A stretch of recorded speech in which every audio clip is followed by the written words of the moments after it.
आज हम लोग क्लास 12 का हिंदी का अंतरा का लेसन जहां कोई वापसी नहीं के बारे में पढ़ेंगे। जहां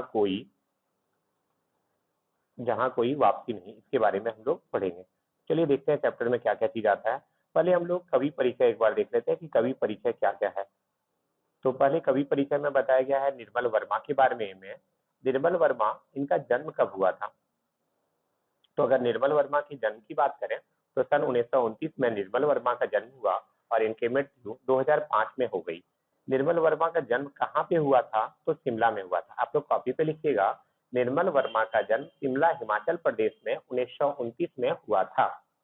उन्होंने दिल्ली विश्वविद्यालय के सेंट स्टीवन कॉलेज से इतिहास में एमए किया और अध्यापन कार्य करने लगे। चेकोस्लोवाकिया, ये आपका दूसरा देश है, ठीक है, इंडिया नहीं है। चेकोस्लोवाकिया के प्राच्य विद्या संस्थान प्राग के निमंत्रण पर सन 1959 में वहां गए और चेक उपन्यास तथा कहानियों का हिंदी अनुवाद किया। निर्मल वर्मा को हिंदी के समान ही अंग्रेजी पर भी अधिकार प्राप्त था। उन्होंने टाइम्स ऑफ इंडिया और हिंदुस्तान टाइम्स के लिए यूरोप की सांस्कृतिक और राजनीतिक समस्याओं पर अनेक लेख और रिपोर्टाज लिखे हैं जो उनके निबंध संग्रह में संकलित है। टाइम्स ऑफ इंडिया या हिंदुस्तान टाइम्स की बात करें, ये दोनों आपका इंग्लिश न्यूज़पेपर है, ठीक है, तो उसमें भी इन्होंने काम किया है। अब देखिए, ये गए थे 1959 में चेकोस्लोवाकिया। जब ये गए थे उस टाइम 1959 चल रहा था और जब ये वापस लौटे 1970 में भारत लौटे और स्वतंत्र लेखन करने लगे। स्वतंत्र लेखन मतलब खुद के लिए लिखना शुरू कर दिए। निर्मल वर्मा का मुख्य योगदान हिंदी कथा साहित्य के क्षेत्र में है। वे नई कहानी आंदोलन के महत्वपूर्ण हस्ताक्षर माने जाते हैं। निर्मल वर्मा का मुख्य योगदान किसमें है? हिंदी कथा साहित्य में है। वे नई कहानी आंदोलन के महत्वपूर्ण हस्ताक्षर माने जाते हैं। परिंदे, जलती झाड़ी, तीन एकांत, पिछली गर्मियों में, कौवे और काला पानी, बीच बहस में, सूखा और अन्य कहानियां इनके कहानी संग्रह है। आपको इसमें से कोई दो याद करना है, कोई भी दो, क्योंकि आपसे पूछा जाएगा बस निर्मल वर्मा के द्वारा रचित दो कहानियों के नाम बताएं। कोई भी दो को याद कर लेंगे अपने मन से, जो आपको छोटा और सटीक लग रहा है उसको आप याद कर दीजिएगा। इसके अलावा उन्होंने लालटीन की छत, एक चिथड़ा सुख, अंतिम अरण्य उपन्यास भी लिखा है। तो देखिए, उपन्यास का नाम क्या है? अंतिम अरण्य। अब बाकी सारी कहानियां थी, परिंदे, जलती झाड़ी, तीन एकांत, पिछली गर्मी में। रात का रिपोर्टर, जिस पर सीरियल भी तैयार किया गया। देखिए, खास बात इन्होंने बताया कि इनका जो एक उपन्यास है रात का रिपोर्टर, इस पर एक सीरियल भी तैयार किया गया, तो काफी फेमस वाली बात है। हर बारिश में, चिड़ों पर चांदनी, धुन से उठती धुन में उनके यात्रा संस्मरण संकलित है। यात्रा संस्मरण का मतलब कोई बताएंगे क्या होता है? मान लेते हैं मुसरत अभी दुबई जा रही है, दुबई जाने के बाद जितना भी उसके टाइम में आया, कहाँ गई, कैसे गई, रास्ता में क्या गाड़ी पकड़ी, क्या क्या चीज वहां मिल रहा था, वहां का दाम कैसा था, कोई भी सामान का मन कितना लगा, उन सभी चीजों का संकलन अगर वो एक कॉपी में कर देती है तो उसको हम यात्रा संस्मरण बोलेंगे। उसके आधार पर अगर कोई आगे दुबई जाएगा तो उसको थोड़ी आसानी हो जाएगी कि भाई यहाँ यहाँ पे इतना पैसा लगता है, कुल मिला के इतना खर्चा होगा, और ये इस तरह का चीज करते तो हमको सस्ता होता है, क्योंकि ये सारा चीज कवर हो देगी। तो उसी को हम लोग यात्रा संस्मरण बोलेंगे, ठीक है। शब्द और स्मृति तथा कला का जोखिम और ढलान से उतरते हुए उनके निबंध संग्रह है, जिसमें विविध विषयों का विवेचन मिलता है। 1985 में कौवे और काला पानी, कौवे और काला पानी पर उनको साहित्य अकादमी पुरस्कार मिला। ये आपका दिया हुआ। अच्छा, काला पानी का मतलब कोई बता सकते हैं? काला पानी का सजा सुने हैं? नहीं, रेगिस्तान में ले जाकर के अकेले छोड़ दो, अब वहां से आ पाएगा क्या? अपने 1 घंटा अगर तुम रेगिस्तान में धूप में चलोगे तो तुम गिर जाओगे, और वहां पे इतना दूर में छोड़ा जाता है ना कि तुम अगर 4-5 दिन लगातार चलते रहे तब जाकर के तुमको कोई आदमी का दर्शन होगा। तो बताओ, जिंदा रह पाओगे? मर जाएंगे। उसी को काला पानी का सजा दिया जाता है। तो कौवे और काला पानी हालांकि इनका कहानी है जिस पर इनको साहित्य अकादमी पुरस्कार मिला है। इसके अतिरिक्त उन्हें कई अन्य पुरस्कारों से भी सम्मानित किया गया। निर्मल वर्मा की भाषा शैली में एक ऐसी अनोखी कसावट है जो विचार सूत्र की गहनता को भी उनकी विविध उदाहरणों से रोचक बनाती हुई विषय का विस्तार करती है। शब्द चयन में जटिलता न होते हुए भी उनकी वाक्य रचना में मिश्र और संयुक्त वाक्यों की प्रधानता है। स्थान स्थान पर उन्होंने उर्दू और अंग्रेजी के शब्दों का स्वाभाविक प्रयोग किया है। कौन कौन सा लैंग्वेज का? एक उर्दू का और दूसरा अंग्रेजी का। उनकी भाषा शैली में अनेक नवीन प्रयोगों की झलक मिलती है। उन्होंने काफी सारा नवीन प्रयोग किया है, तो नई तरीके से लिखा है। देखिए, जहां कोई वापसी नहीं, नाम से स्पष्ट है, जहां कोई वापसी नहीं, ऐसा कब हो सकता है? इसका मीनिंग बता सकते हैं कोई, जहाँ कोई वापसी नहीं?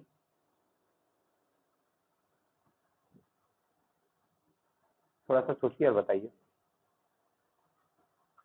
हाँ, एक लाइन आपने कहा जो कोई मर जाता है उसको आप बोल सकते हैं, या फिर कोई ऐसा चीज जगह जहाँ पे हम चले जाएं लेकिन फिर घूम के वापस नहीं आ सकते, तो उसको हम बोल रहे हैं जहाँ कोई वापसी नहीं।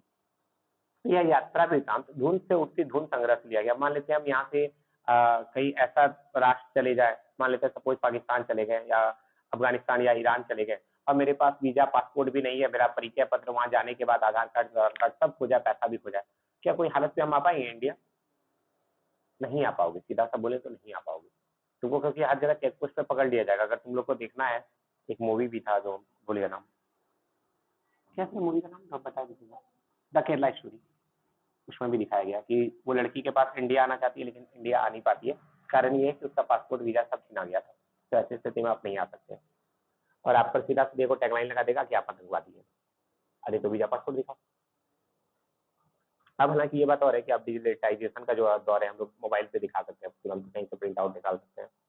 जहाँ कोई वापसी नहीं, यात्रा वृतांत धुन से उठती धुन संग्रह से लिया गया है। उसमें लेखक ने पर्यावरण संबंधी सारोकारों को ही नहीं, विकास के नाम पर पर्यावरण विनाश से उपजी विस्थापन संबंधी मनुष्य की यातना को भी रेखांकित किया है। लेखक का यह मानना था कि अंधाधुन विकास और पर्यावरण संबंधी सुरक्षा के बीच संतुलन होना चाहिए, नहीं तो विकास हमेशा विस्थापन और पर्यावरण संबंधी समस्याओं को जन्म देता रहेगा। मनुष्य अपने समाज, संस्कृति और परिवेश से विस्थापित होकर जीवन जीने के लिए विवश होता रहेगा। औद्योगिक विकास के दौर में आज प्राकृतिक सौंदर्य किस तरह नष्ट हो रहा है, इस बारे में भी इसमें चित्रण किया गया है, और ये इस सत्य को भी उद्घाटित करता है कि आधुनिक औद्योगिकरण की आंधी में सिर्फ मनुष्य ही नहीं बढ़ता, बल्कि इसका परिवेश, संस्कृति और आवास स्थल भी नष्ट हो जाते हैं। चलिए चैप्टर स्टार्ट करते हैं, जहां कोई वापसी नहीं। ये कहानी जो है आपका सिंगरौली गांव की कहानी है।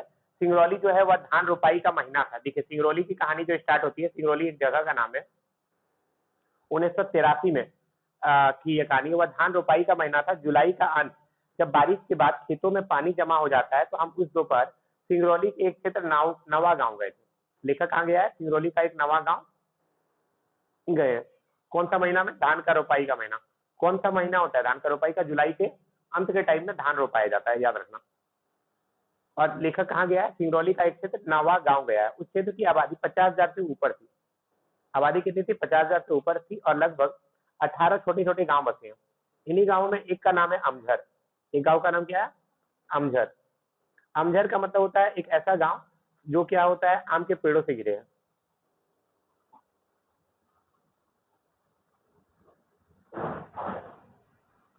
किंतु पिछले 2-3 वर्षों से पेड़ों पर सुनापन है, न कोई फल पकता है, न कुछ नीचे झरता है। कारण पूछने पर पता चला कि जब से सरकारी घोषणा हुई है अमरोली प्रोजेक्ट के अंतर्गत नव गांव के अनेक गांव उजड़ गए हैं, तब से न जाने कैसे आम के पेड़ उजड़ने लगे। मतलब सरकारी घोषणा क्या हुआ कि अमरोली प्रोजेक्ट के अंदर नवा गांव के अनेक गांव उजाड़ दिए जाएंगे। किससे घोषणा हुई? सरकारी घोषणा हुई। उसके बाद क्या हुआ? वहां का पेड़ भी सूखना शुरू कर दिया। अब देखिए यहाँ तक हम लोग क्या पढ़े कि वहां पर जब सरकारी घोषणा हो गई कि यहाँ पर पेड़ को सारा गांव उजाड़ दिया जाएगा, तो पता नहीं अपने आप ऑटोमेटिक क्या हुआ, आम का पेड़ सब क्या हुआ? सूखना शुरू हो गया। आप चर्चा मत।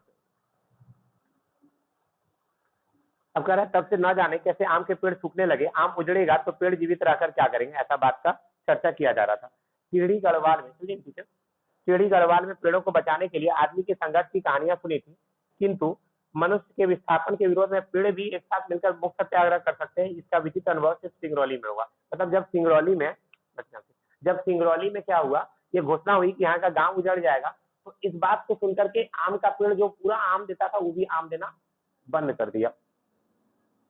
मेरे लिए एक दूसरी दृष्टि से यह भी अनूठा अनुभव था। लोग अपने गांव से विस्थापित होकर कैसी अनाथ उन्मूलित जिंदगी बिताते हैं, यह मैंने हिंदुस्तानी शहरों के बीच बसी मजदूरों की गंदी दम घुटती भयावह बस्तियों और स्लम में कई बार देखा था। अब एक वर्ड आया स्लम। स्लम का मतलब, स्लम बस्ती किसको बोलते हैं? देवघर में आप देखे होंगे जहाँ पर बस स्टैंड है उसके किनारे बहुत सारे लोग झुग्गी झोपड़ियों में रहते हैं, उसको स्लम बस्ती कहा जाता है। वे बच्चे ना स्कूल जाते हैं, खाली कूड़ा कचरा चुनते हैं और उसी तरह बड़े हो जाते हैं, फिर उनकी शादी होती है और उनके बच्चे भी वही काम करते हैं। अब देख सकते हैं देवघर में ऐसा होता है। और ये देवघर का बोले, पटना, दिल्ली, बॉम्बे की हालत तो और बुरी है। अब किंतु विस्थापन से पूर्व वे कैसे परिवेश में रहते होंगे, किस तरह की जिंदगी बिताते होंगे, इसका दृश्य सबसे स्वच्छ, पवित्र, खुलेपन में पहली बार अमजर गांव में देखने को मिला।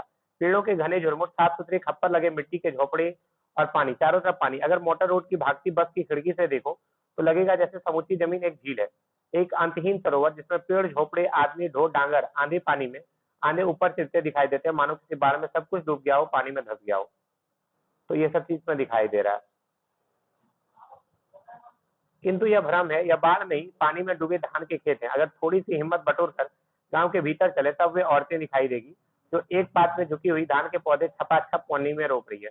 सुंदर ठुडोल, धूप में चमचमाती काली टांगे और सिरों पर चटाई की किस्तीनुमा हैट। मतलब ये सबको अगर तुम ध्यान से देखो तो तुम पाओगे कि ये लोग अपने माथे पर देखिए एक कुछ इस तरह का ओढ़ करके क्या करती है, खेती करते हैं ताकि पानी इसके ऊपर ना पड़े। और धान का खेती ये लोग कर रही है। धान का खेती में तो इतना तो जानते हो पानी में ही रोपा जाता है, मे भी देखते भी ये होंगे। तो एक चीज ये भी ध्यान रखना, पानी में डूबे धान के, पानी में डूबे हुए क्या है, धान के खेत है। अगर हम थोड़ी सी हिम्मत बटोर कर गांव के भीतर दिखें तो आपको औरत भी दिखाई देगी जो छपाछप पानी में रोप रही है, जो सुंदर है, सुडौल है, धूप में चमचमाती काली टांगे और सिर पर चटाई की चिस्तीनुमा है, जो फोटो या फिल्मों में देखे हुए वियतनामी या चीनी औरतों की याद दिलाती। जरा से आहट पाकर वे एक साथ सिर उठाकर चौंकी हुई निगाह से हमें देखती है, बिल्कुल उन युवा हिरनियों की तरह जिसे मैंने एक बार कान्हा के वन स्थल में देखा था। कान्हा मतलब वन, कान्हा का वन स्थल मतलब हो गया वही वृंदावन में देखा होगा। तो ठीक उसी प्रकार मैंने देखा था, किंतु वे डरती नहीं है, भागती नहीं है। हिरनी क्या होती है, भाग जाती है, लेकिन ये लोग भागती नहीं है, सिर्फ विस्मय से मुस्कुराती है और फिर सिर झुकाकर अपने काम में डूब जाती है। यह समुच्चा दृश्य इतना साफ और सजीव है कि अपने स्वच्छ मांसलता से इतना संपूर्ण और शाश्वत है, एक क्षण के लिए विश्वास नहीं होता कि आने वाले साल में क्या होगा, पूरा सिंगरौली गांव खत्म हो जाएगा, क्योंकि सरकारी आदेश आया है सिंगरौली गांव को पूरा खत्म करने का। चलिए ठीक है जी। अपनी स्वच्छ मांसलता में इतना संपूर्ण और शाश्वत की एक क्षण के लिए विश्वास नहीं होता, आने वाले वर्षों में सब कुछ मटियामेट हो जाएगा। झोपड़े, खेत, डोर, आम के पेड़ सब एक गंदी आधुनिक औद्योगिक कॉलोनी की ईंटों के नीचे दब जाएगा और ये हंसी मुस्कुराती औरतें भोपाल, जबलपुर या बेडन की सड़कों पर पत्थर कूटती दिखाई देगी। अब जो कह रहा है कि जब सारा कुछ यहाँ से खत्म हो जाएगा तो ऐसी स्थिति में क्या होगा, जो भी लोग वहां पर हैं काम कर रहे हैं जो खेतों में, आप क्या काम करते दिखाई देंगे, पत्थर कूटते दिखाई देंगे। मतलब स्थिति बहुत बुरी हो जाती है। अगर गांव में रह रहे हैं, सीधा सा भी बोले, आप लोग के मम्मी पापा या दादा दादी जो भी गांव में रहते हैं, वो गांव में जब तक रह रहे हैं खेती बाड़ी कर रहे हैं, अपना जिंदगी कर रहे हैं। अगर दिल्ली बम्बई चल जाते हैं तो किसी और के अंदर काम करना पड़ेगा ना, वही चीज कहा जा रहा है। किंतु धूल में लौटते उनके बच्चों को तो कभी मालूम भी नहीं होगा, पहले उनके पुरखों का गांव था जहां आम झरा करते थे। जहां क्या होता था, आम झरा करते थे।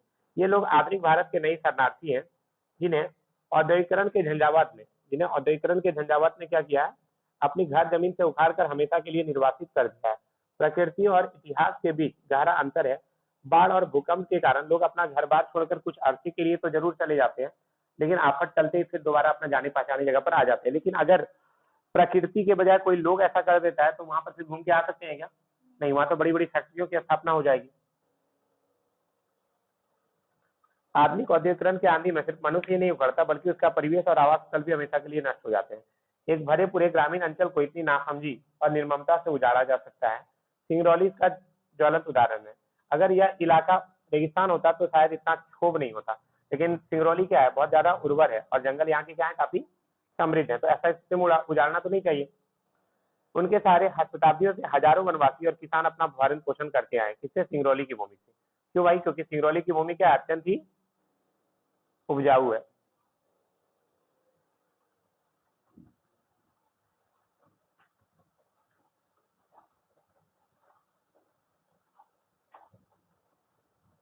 उन्नीस सौ छब्बीस से पूर्व